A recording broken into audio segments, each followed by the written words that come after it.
Praise the lord. లోకంలో ఉన్న పరిస్థితుల్ని జయించాలని అందరికీ ఉంటది. కానీ ఎలా? ఈరోజు దేవుని వాగ్దానము 1 యోహాను 5 అధ్యాయం 4 వచనం. లోకమును జయించిన విజయము మన విశ్వాసమే. లోకమును జయించడానికి ఒకే ఒక ఆయుధం ఏంటంటే విశ్వాసం మాత్రమే. విశ్వాసం లేకపోతే లోకమును జయించలేం.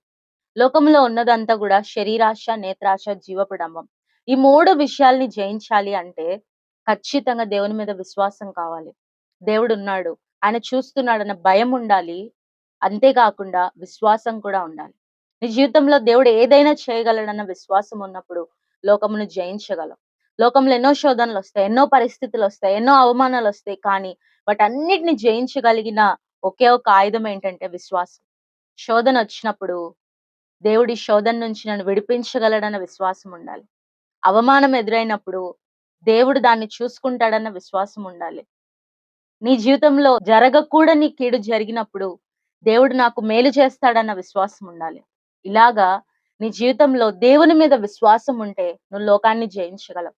యేసు వైపు చూస్తున్నప్పుడు లోకంలో ఉన్న పరిస్థితులు ఏవి కూడా కనిపించవు. ఎలాంటి పరిస్థితులున్నా కూడా ఆయనున్నాడు, ఆయన చూసుకుంటాడన్న ఒక విశ్వాసం మన జీవితంలో ఉంటే ఎంతటి ఘోరమైన వెపన్స్ సాతాను మన మీద వేసినా కూడా మనం వాటన్నిటిని కూడా జయించొచ్చు. కాబట్టి జీవితంలో ఎలాంటి పరిస్థితులున్నా కూడా ఆయనున్నాడు అన్న విశ్వాసంతో జీవిస్తే లోకాన్ని మనము జయించొచ్చు. ఆయన రాకడ కొరకే సిద్ధపడదాం. Praise the lord.